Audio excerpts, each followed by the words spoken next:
Science-based lifting is not really science-based at all, at least in the way you think.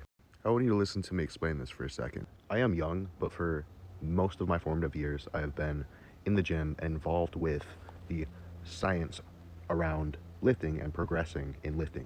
I've been lucky enough to speak to and know of some of the greatest coaches when it comes to bodybuilding or powerlifting, amazing educators, and each one will have slight disagreements with each other. And there will be differences in their methods and how they apply them. A client of mine who I hold very dear because I love his curiosity and his execution of what I tell him to do, he asked me this. Seth, I had a random thought occur to me, and I mean, you probably already know this, but I'm just confirming it.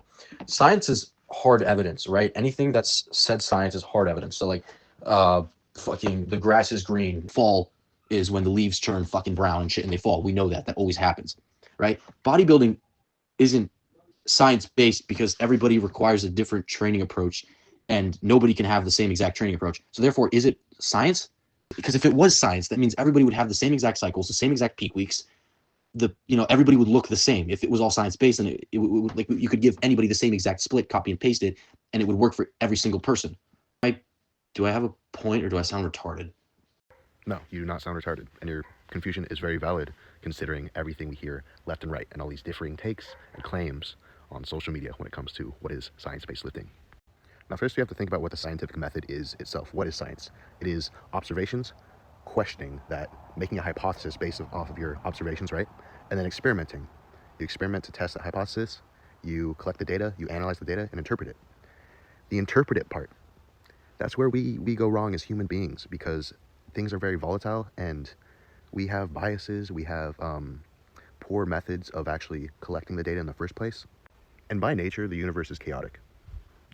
There is always going to be some amount of something that is not within our control. But here's where science-based lifting nowadays gets it wrong. We have studies. These studies are very accurate. The data collection is not the greatest, but it is much better than what is done in labs or controlled settings. You know why? Because we have decades of bodybuilding and powerlifting and athletic development where we know certain things work just based off of the observations from those real life examples. There's things we know to be generally true through physiology, the way the human body works, how it responds to the environment and stimulus. So there are a lot of things that can be applied person to person without difference. The issue then comes down to like genetics, individual differences, right? And also application of said concepts. Like the thought that drop sets or giant sets are useless, according to more recent science-based lifting educators, is a little flawed. Because you can think about it in like two examples right here, right now. Beginner lifter who does not really know how to train hard, their perception is a limiting factor in how hard they can train. A giant set or a drop set is going to force them to train hard. For an experienced lifter, one who is already very strong, especially someone on the Olympia stage, they're fucking massive, they're on gear, they do not want to risk injury in training. A drop set or a giant set is a great way to have a good training stimulus while reducing that risk of injury. And then another issue with making such a sweeping claim like drop sets or giant sets are useless is you're looking at it through such a narrow lens. A lot of people are looking at these things through tunnel vision. They're thinking very short term. There's no long-term progression in the picture, such as, and again, this is just an example I'm using, but say straight sets are seen to be just as effective as giant sets in a study, an 8-week study, right? Okay. Does that make giant sets useless just because you could accrue some additional fatigue compared to the straight sets? I don't think so. What about the fact that in that accrual of fatigue, you are quite literally making adaptations to handle more fatigue, so later down the line, if you were to just do straight sets, you could recover better from them. It's this over-specialization in training and thinking.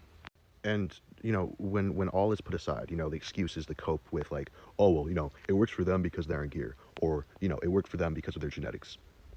It's worked for hundreds, thousands of people. And not just that, but again, when we put those things aside, guess what matters? Probably like near the top of the totem pole. It's buy-in and enjoyment for training.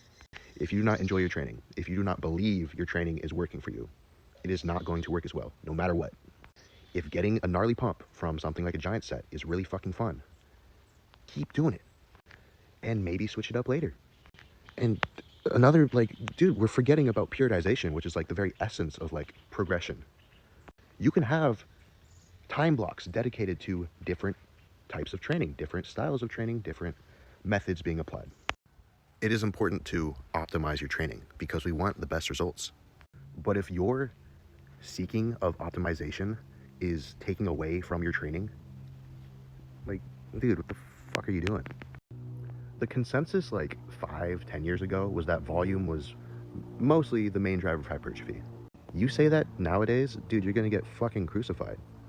The pendulum swings when it comes to what is in and out as being optimal. And I don't think that's gonna change. It's probably not gonna change. You know what is also never gonna change? The fact that we have the largest case study ever done on bodybuilders. It is called asking your fellow bodybuilder what they did to get big. Taking a little bit from that, maybe applying it to yourself, or trying it out. If it works for you, there you go. And if it doesn't work, so what? Try the next thing. You are an N of one experiment, and that is what makes lifting science-based.